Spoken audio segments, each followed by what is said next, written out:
Wabarakatuh. Perkenalkan saya Adrian Alif Muhammad dengan NIM 114244036. Di sini saya akan menjelaskan mengenai rekayasa genetik bakteri Escherichia coli sebagai bakteri rekombinan untuk produksi insulin. Daftar isinya ada ini. Selanjutnya untuk pendahuluan, sebelum kemajuan teknologi bioteknologi, suplai insulin untuk pasien diabetes berasal dari pankreas hewan seperti sapi dan babi. Namun, penggunaan insulin hewan tidak selalu aman karena bisa memicu reaksi alergi dan ketersediaan sangat terbatas.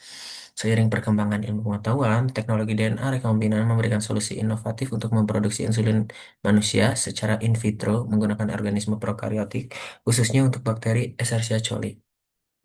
Latar belakangnya, produksi insulin dari hewan memiliki keterbatasan seperti resiko alergi dan pasokan terbatas. Teknologi DNA rekombinan menjadi solusi dengan menyisipkan gen insulin manusia ke dalam Escherichia coli. Bakteri ini mudah tumbuh, murah, dan dapat dimodifikasi untuk menghasilkan proinsulin. Proinsulin kemudian diproses menjadi insulin aktif melalui pelipatan ulang dan aktivitas enzimatis. Metode ini lebih aman, efisien, dan mampu memenuhi kebutuhan insulin secara global. Untuk rumusan masalahnya, yang pertama, mengapa bakteri Escherichia coli digunakan sebagai bakteri rekombinan? Yang kedua, bagaimana proses rekayasa genetik pada bakteri Escherichia coli untuk produksi insulin?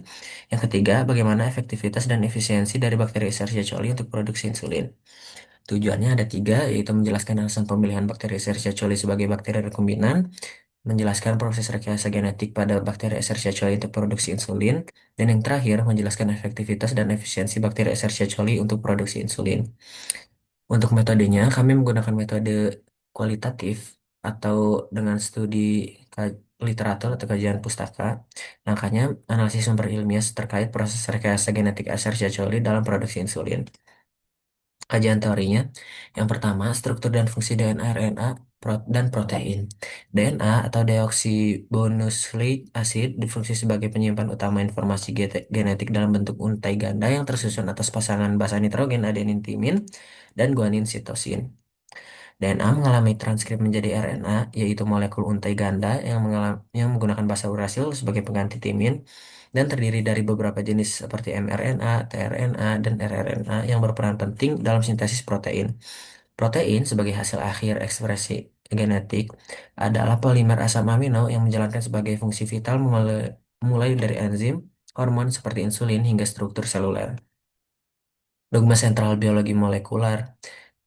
Dogma sentral biologi molekular yang dikemukakan oleh Francis Crick menyatakan bahwa aliran informasi genetik terjadi dari DNA ke RNA, lalu dari RNA ke protein. Proses ini terdiri dari replikasi, transkripsi, dan translasi, di mana gen yang tersimpan dalam DNA ditranskripsikan menjadi mRNA yang kemudian diterjemahkan oleh ribosom menjadi protein. Salah satu penerapan praktis dari prinsip ini adalah dalam teknologi DNA rekombinan, yaitu teknik penyisipan gen asing ke dalam mikroorganisme lain agar dapat mengekspresikan protein tertentu. Teknologi DNA rekombinan. Teknologi DNA rekombinan memungkinkan manipulasi gen tertentu untuk disisipkan ke dalam organisme lain. Salah satunya Escherichia coli guna memproduksi protein terapeutik.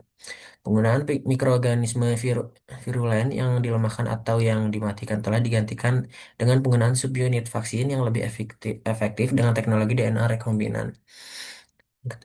Karakteristik Escherichia coli sebagai organisme inang. Bakteri ini memiliki keunggulan seperti kemampuan tumbuh cepat, waktu generasinya sekitar 20-30 menit, kemudahan dalam memanipulasi genetik, dan dapat dikultur dengan biaya rendah.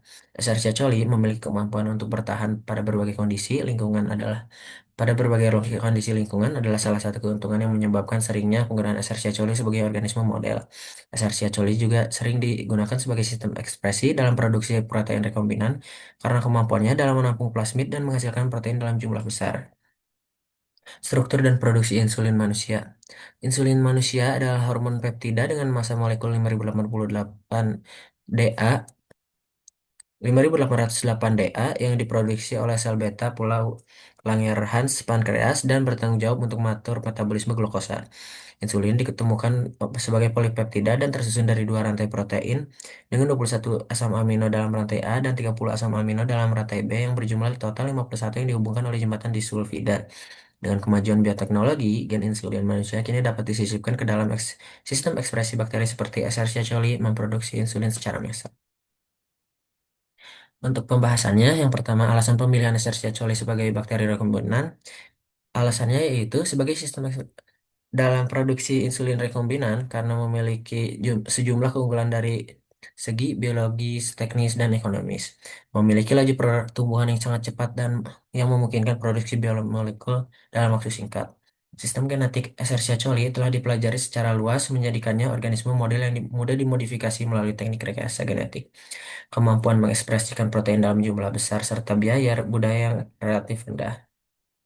Proses rekayasa genetik pada Escherichia coli, isolasi gen penyandi proinsulin manusia yang kemudian dikloning ke dalam plasmid sebagai vektor ekspresi.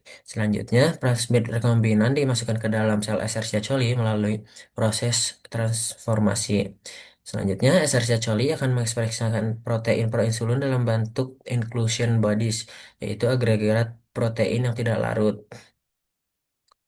Selanjutnya, inclusion bodies ini kemudian diisolasi dan dilarutkan menggunakan bahan kimia seperti urea atau guanidin hidroklorida. Yang terakhir, proinsulin yang telah dilarutkan kemudian melalui proses pelipatan ulang atau refolding agar memperoleh struktur tiga dimensi yang tepat. Efektivitas produksi insulin Insulin menggunakan Escherichia coli. Escherichia coli mampu menghasilkan insulin dalam jumlah besar dalam waktu relatif singkat. Memiliki sistem regulasi genetik yang sederhana dan dapat dikendalikan dengan baik sehingga memungkinkan ekspresi protein secara optimal. Dengan penggunaan promotor yang kuat seperti promotor LAC atau T7, ekspresi insulin dapat ditingkatkan secara signifikan. Ekspresi protein rekombinan seperti insulin dapat mencapai beberapa gram per liter kultur. Efisiensi dan tantangan teknisnya, pembentukan inclusion bodies yang menyebabkan protein tidak aktif secara biologis sehingga memerlukan proses refolding yang kompleks dan mahal. Escherichia coli tidak memiliki kemampuan untuk melakukan modifikasi pasca translasi seperti glikosilasi, fosforilasi, atau pembentukan ikatan disulfida kompleks secara alami. Efisiensi keseluruhan sangat bergantung pada keberhasilan proses hilir downstream processing yang mencakup kelipatan ulang dan pemurnian protein. Yang terakhir, solusi dan inovasi produksi. Penggunaan strain Escherichia coli yang telah direkayasa secara genetik untuk meningkatkan efisiensi pelipatan protein, serta penerapan teknik koekspresi dengan molekular chaperones guna membantu pembentukan struktur protein yang tepat.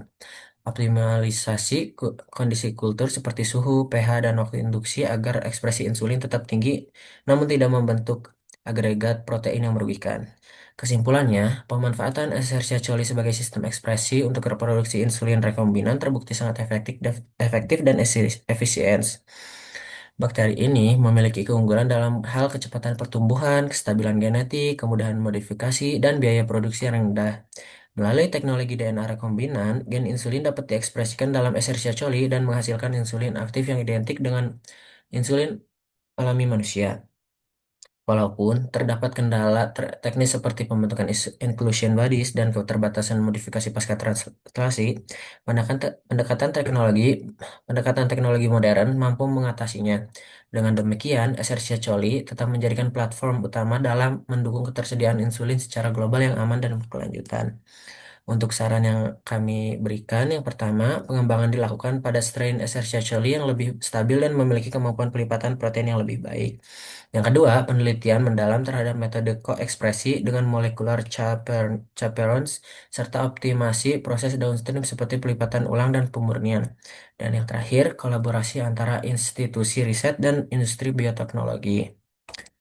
Sekian presentasi dari saya. Mohon maaf bila banyak kesalahan. Assalamualaikum warahmatullahi wabarakatuh.